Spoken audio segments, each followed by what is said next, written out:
दर्शकबिन आज एउटा दुःखद भिडियो लिएर म उपस्थित भएको छु। समीर सुवेदी तपाईहरु सबैजना नमस्कार भन्छु। राजन श्रेष्ठ अहिले एकदमै सिकिस्तै बिरामी भएर हेटौडाको अस्पतालमा नभएर त्यहाँबाट रिफर गरेर Chitwan medical college Chitwan CMC मा पठाइएको खबर आयो।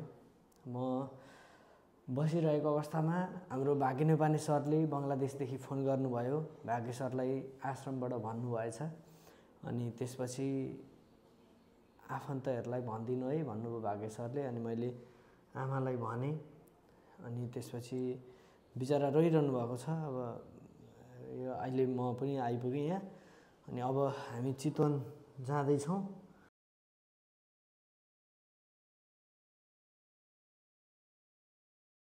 हामी जाँदै छौं अब चितवनसम्म र राजनको मम्मीलाई हामीले यो हाम्रो सिमरिक बसमा चाहिँ टक्क सधैँसरी यहाँनिर स्लिपरमा राखेको छौं। यो बसमा चाहिँ स्लिपरहरू यस्तो टक्क सुत्ने ठाउँ पनि छ। हामी अब कहाँ जाँदै छौं? हामी छोरा भेट्नलाई चितवन जाँदै छौं है। चितवन मेडिकल कलेजमा चाहिँ अहिले राजन चाहिँ राखिएको अवस्था छ। एकदम बिरामी अवस्था छ। अब सबै कुराहरु तपाईहरुलाई देखाउने छ है। ल आरामले बस्नु है, टेन्सन नगर्नु। बिचारा रहिरहनु भएको छ र कस्तो अवस्था हुन्छ के हुन्छ भनेर हामी देखाउने पनि छौं हैन। राजनको तपाईले पनि फोन गर्नुभयो नि हैन? फोन गर्नुभयो राजनलाई? राजनको अवस्था के छ भनेर मैले गरे त आश्रममा गरेको थिएँ। आश्रमको बहिनीले सरले गर्नुभएको थियो हैन अगाडि। हजुर। अनि त्यो अब बिरामी हुनुभन्दा अगाडि अनि त्यहाँ पछाडि चाहिँ मैले अनि गरिन। अनि एकैचोटि बिरामी भइसकेपछि फेरि अनि भाग्य सरले आश्रमको सरले चाहिँ भाग्य सरलाई गर्नुभएछ, भाग्य सरले तपाईलाई गर्नुभएछ, तपाईले मलाई गर्नुभयो। अनि त्यही भएर चाहिँ अनि मलाई गर्नुभएपछि मैले थाहा पाएँ। अनि ल तपाईको छोरा बिरामी छ, अब जाने कि नजाने भेट्न भनेर तपाईले भन्नुभयो। अब म कसरी नजानु आफ्नो छोरा बिरामी भएपछि हैन। अब मलाई सबैले त नराम्रो भनिराख्नु भएको थियो पहिला पनि। अब छोरालाई भेटेन, भेट्न गएन, यताउता भन्ने कुरा गरिराख्नु भएको थियो, कमेन्टहरु गर्नु भएको थियो। अब अहिले त अनि म झन् बिरामी हुँदा आएन भने त मलाई सबैले नराम्रो भन्नुहुन्छ। त्यही भएर त अनि म त जसरी पनि आउनुपर्छ। आफ्नो छोरा बिरामी भएपछि अब घरमा बाउ आमालाई थाहा भए पनि उहाँहरू आउनु भएको छैन। यति राम्रो ठाउँ आश्रममा ल्याएर राखिदिनु भएको छ सरहरूले हैन। उहाँहरूले भेटघाट गर्न पनि आउनु भएको छैन अहिलेसम्म। अब एउटा आमा दुःखमा गुज्रिरहेको छ। अब उसलाई भेट्न त मन लाग्छ नि, के गर्ने। अब आफ्नो स्थिति पनि अलिक कमजोरी छ। अब 1 घण्टाको बाटो छैन, अब लामो बाटो छ। अब खर्च पनि त निकै लाग्छ आउन जानमा। अब जुटाउनु पर्छ। एउटा गरिब मान्छेले काम गर्नुपर्छ, समयमा जानुपर्छ दिनै। अब टाइम पनि हुँदैन फेरि। अब छुट्टी माग्दा पनि 2 दिन बेगर मलाई छुट्टी दिँदैन। आज पनि मैले छुट्टी मागेर आएको छु 2 दिनको, आज र भोलिको। त्यही भएर अनि जस्तो राजनले बिचारा जति बेलै आमा के अरे हैन, आमा नै मात्रै खोज्ने, मम्मीसँग जान्छु म त भन्ने हैन, मम्मीलाई मात्रै खोज्ने। अनि यति साह्रै बिरामी चाहिँ कस्तो के भएको अरे? बिरामी त अब सुरुदेखि नै अब एउटा आमालाई अब एउटा सोझी मान्छेलाई अब फकाइललाई गरेर हैन, अब गर्भमै मार्ने दबाई खुवाएर भाग्ने बाउ।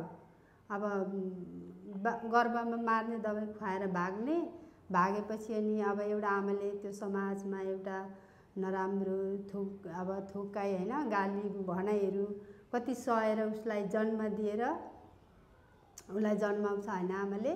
आमाले जन्माएर मात्र हुँदैन, उसलाई नाम पनि राख्नु पर्छ जन्माएपछि। नाम राख्ने बेलामा एउटा बाउ भागेपछि कसले नाम राख्नु मान्छ? कसैले पनि नाम त राख्नु मान्दैन बाउ नभएपछि। एउटा आमाले नाम राखिदिन्छ उसको, राजन श्रेष्ठ।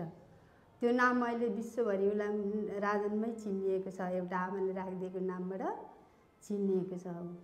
बाउले राखेको पनि छैन। ऊ अब गर्भमै मार्ने दबाई खुवाएर हिँडेको मान्छे कसरी उसले नाम राख्छ, कसरी आउँछ, कसले हेर्छ? त्यस्तो खालको बाउ। अनि अहिले अब हस्पिटलमा बिरामी छ भनेको सुनेपछि अनि अब हामी चाहिँ हिजो राति हिजो बेलुकै मैले हिजो दिउँसोसम्म मैले काम गरेर छुट्टी मागेर 2 दिनको छुट्टी मागेर हामी अहिले राति 2 बजे यहाँ हामी आइपुग्यौँ होइन। जस्तो नि अब त्यहाँ बुझ्दाखेरि चाहिँ के भएको भन्नुभयो तपाईँले बुझ्दा? मैले बुझ्दाखेरि सर त्यो बहिनीले भन्नुभयो उसलाई एकदमै मुर्छा पर्ने अनि यस्तो सेतो ब्लडको कमी छ, अहिले आइसियुमा राखेको छ अनि एकदमै हामीले कोसिस गरिरहेछौँ। कलेज मेडिकल उहाँ चितवन कलेज मेडिकलमा छ अनि तपाईँहरू आउनुभयो भने सिधै त्यहाँ हस्पिटलमै आउनु भनेर चाहिँ भन्नुभएको थियो मलाई। भनेपछि तपाईँलाई धेरै भेट्न मन छ है छोरासँग? अब भेट्न मन त कसलाई लाग्दैन न होइन, आफ्नो छोरा छोरी अहिले यस्तो बिरामी भएको अवस्थामा अब अहिले बिरामी छ, अहिले भेटेको पनि छैन, हामी गएको पनि छैन, अब जान चाहिँ लागेको छौँ। अब के कस्तो छ त्यो देखेको छैन। उहाँ गएर अपडेट पनि दिन्छौँ हामी कस्तो छ के भएको हो। एकदमै अब हेटौँडाबाट त्यहाँको हस्पिटलले चाहिँ रेफर गरेर अब यो ठुलो ठाउँमा पठाउनु भएको भनेपछि अलिकति कस्तो अलिक गाह्रै छ अवस्था अथवा कस्तो छ, किन पठाउनु भएको हो त्यो पनि हामी बुझ्छौँ। हतारमै हामी आएका छौँ होइन। अब हामी जाँदैछौँ हस्पिटल अनि कस्तो हुन्छ सबै कुरा जानकारी दिन्छौँ। जस्तो पेटमै मार्ने दबाई भन्नुभयो त्यो चाहिँ एकचोटि दर्शकलाई बुझाइदिनु त, त्यो के भएर राजनलाई त्यस्तो मुर्छा पर्ने, यस्तो रोगहरू बेला बेलामा उयो हुने होइन, मानसिक समस्यामा पनि अलिअलि हुने चाहिँ यो कसरी हुँदो रहेछ? अब त्यही त हो नि, अब गर्भमा आएपछि अब गर्भमा पतन गराउने अब त्यो खेर जाने फाल्ने दबाई त्यो ल्याएर खुवाउनु भएको थियो। कति वर्षको कति महिनाको पेटमा बच्चा हुँदा? त्यही 1 2 3 महिनाको थियो। 3 महिनाको हुँदाखेरि अब होइन त्यो अब मलाई के थाहा, अब उसले यति झुटा विश्वास गरेको कि झुटा माया गरेको कि साँचो माया गरेको होइन। अब एउटा सोझी मान्छेले त एउटा विश्वास गर्छ। अब बुद्धि पनि थिएन त्यतिखेर त केटाकेटीमा, अब 16-17 वर्षमा त बुद्धि पनि छैन। अहिले जस्तो हो भने त म के गर्ने थिएँ होइन। अब त्यतिखेर ललाइ फकाइ गर्यो, नानीको आमा बन्ने उमेर भएको छैन भन्नु, दबाई ल्याएर खुवाएपछि ऊ भागिदियो। भागेपछि अब त्यही हो समस्या भयो। अब समस्या भएपछि अब एउटा समाजमा हरेक कुरा भनाइ सहेर पनि आमाले चाहिँ उसलाई जन्म दिएर पनि अहिले अब यस्तो हुनु लेखेको रहेछ। धेरैले कमेन्ट गर्नुहुन्छ होइन, सँगै राख्दाखेरि हुन्थ्यो होला भन्नुहुन्छ, त्यसमा चाहिँ अप्ठ्यारो छ नि सँगै राख्नलाई? सँगै त अब कहाँ राख्ने होइन। अब मेरो स्थिति यस्तो छ, मैले हजुरहरूलाई पनि मैले त पहिल्यै भनेको थिएँ मेरो स्थिति कमजोरी छ, म उसलाई राख्न सक्दिनँ। राख्न त सक्थेँ तर अब आफ्नो घर भए म राख्थेँ होइन। अब अर्काको घरमा कसरी राख्ने त्यो स्थिति छैन। फेरि उसले भनेको पनि त मान्दैन। अब त्यहाँ अब म 5 बजे काममा हिँड्नुपर्छ बिहानै उठेर। अब उसलाई भनेको चिज दिएन भने ऊ फेरि हिँडिहाल्छ त्यहाँबाट। अब म साङ्ली लाएर बाँधेर पनि त उसलाई म सक्दिनँ। अब बहिनी हुन्छ होइन, अब बहिनी हुन्छ अनि उसलाई अब भनेको चिज गर्दैन भने अब जेले पाए त्यसैले हान्छ। अब एउटा मार्ने डर मार्छ कि भन्ने डर पनि हुन्छ। अब बिहानै ओछ्यानमै छोडेर हिँड्नुपर्छ म 2 जनालाई, अनि ओछ्यानमा छोडेर हिँडेपछि म एकैचोटि राति आउनुपर्छ। तर यो अवस्थामा जति बेलै मम्मी भनेर सम्झिरहने राजन होइन, अहिले अब यस्तो बिजोगमा अहिले जस 2टा हस्पिटलमा त अहिले होइन उहाँबाट पनि रिफर गरेर यहाँ भनेपछि त अलिक गाह्रै भएर पनि हुनसक्छ अथवा के छ त्यो हामी देखाउँछौँ होइन। जस्तो चाहेर पनि आफूले गर्न नसक्दा धेरै कुराहरूमा सबैतिरबाट गाली पनि खाइरहँदाखेरि होइन, अनि अहिलेको राजनको अवस्थालाई सम्झिँदाखेरि नराम्रो लाग्छ है? नराम्रो लाग्छ नि त्यो। अब मान्छेहरूले त बुझ्दैन होइन। अब देख्नु पनि भएको छैन, अब मेरोमा आएर देख्नु भएको छैन, जान्नु भएको छैन। बाहिरबाट हेर्दा त म हिँडिराखेको देख्नुहुन्छ होइन, बोलेको हाँसेको देख्नुहुन्छ, तर अब कसरी हाँसेको छ त्यो थाहा छैन कसैलाई। अनि अब अरूले देख्नुहुन्छ। अब एउटा आमालाई होइन, अब सबैले अब राजनलाई किन राखेन, राजनलाई किन भेट्न गएन, किन माया गरेन, किन माया दिएन भनेर उहाँहरूले नराम्रो त एउटा आमालाई नै गर्नुहुन्छ।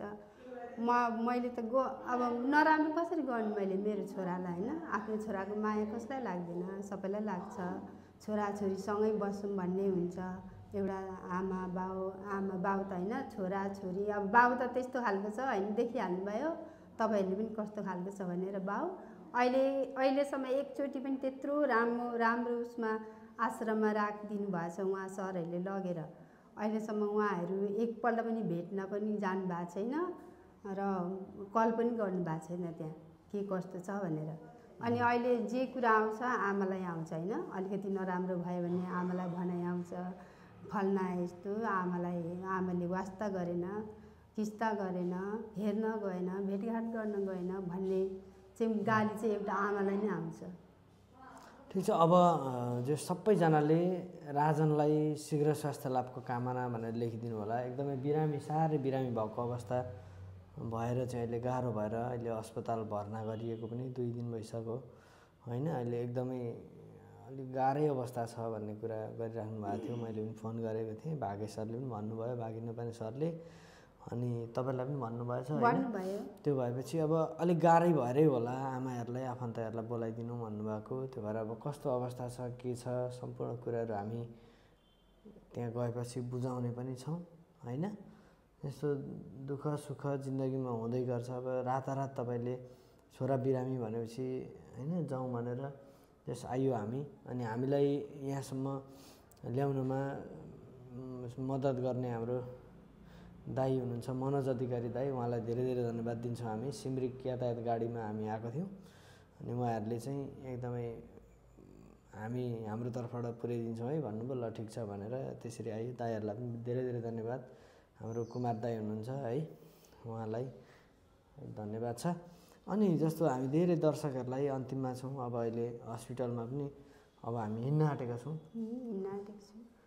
अब त्यस टेन्सन नलिनु होला, अब ठिक हुन्छ राजनलाई होइन।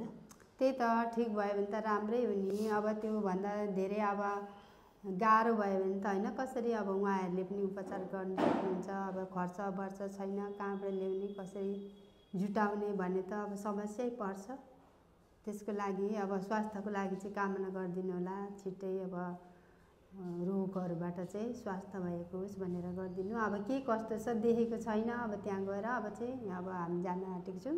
अब सकेसम्म त्यहाँ गएपछि राजनकै भिडियो पनि भित्र अब खिच्न मिल्छ मिल्दैन के हुन्छ, सकेसम्म चाहिँ कोसिस रहन्छ त्यहाँको पनि भिडियोहरूबाटै देखाउने तपाईँहरूलाई भनेर।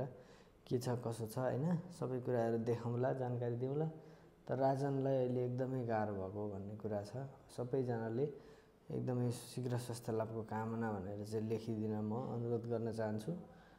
रातभरिको नाइटमा आएर एकदम अनिदो अवस्थामा आइपुग्यो। राति 2 बजे आयौँ, त्यहाँदेखि हामी रातभरि सुतेको पनि छैन होइन। अब 2 बजेदेखि आएर बसेको। ल अहिलेको लागि हामी बिदा चाहन्छौँ। अन्तिममा छौँ, के भन्नुहुन्छ? अब अन्तिममा त अब मुख्य कुरा त विदेशमा रहनुभएका आमा बाबा दिदीबहिनीहरूलाई होइन। अब अरूले त भन्छ एउटा छोराले गर्दा छोराबाट आएको पैसा मात्र थाप्ने, हेर्न नजाने, भेट्न नजाने भनेर कति गाली आएको थियो होइन। मलाई कमेन्ट आएको थियो सबैबाट। अनि उहाँहरूले त अब एउटा छोराको भन्दा आमाको बढी पीडाहरू देख्नुभयो, समस्या देख्नुभयो, दुःख देख्नुभयो। उहाँले यति धेरै माया गर्नुभयो, सहयोग गर्नुभयो होइन। उहाँको माया सहयोगलाई सधैँभरि मेरो हृदयमा राखेको छु। मैले बिर्सेको छैन उहाँहरूलाई। अनि उहाँहरूले अब राजन यस्तो छ, राजनको लागि स्वास्थ्यको लागि कामना गरिदिनु होला। अनि अब छिटै स्वास्थ्य हुन सकोस् भनेर अब अहिले हेर्नु भएपछि देख्नुहुन्छ उहाँ राजनलाई पनि। अनि उसको स्वास्थ्य कस्तो छ भनेर हजुरहरूको सधैँ माया पाउन सकौँ, हजुरहरूले सधैँ माया गरिदिनु भएको होस् राजनको लागि, त्यही हो। अनि सबैलाई सम्झिरहेको छु, मैले बिर्सेको छैन कसैलाई पनि। नेपालमा हुनुभएका आमा बुवा दिदीबहिनी दाजुभाइहरूलाई पनि अब सबैलाई सम्झिरहेको छु। हस् त, तपाईँहरूले पनि सब्सक्राइब गर्नु होला, छेउमै रहेको बेल आइकनलाई नोटिफिकेसनमा अन गर्नु होला। अब यहाँको अपडेटहरू दिँदै जानेछौँ हामी भन्दै अहिलेको लागि म समीर सुवेदी बिदा चाहन्छु। हस् त, नमस्ते।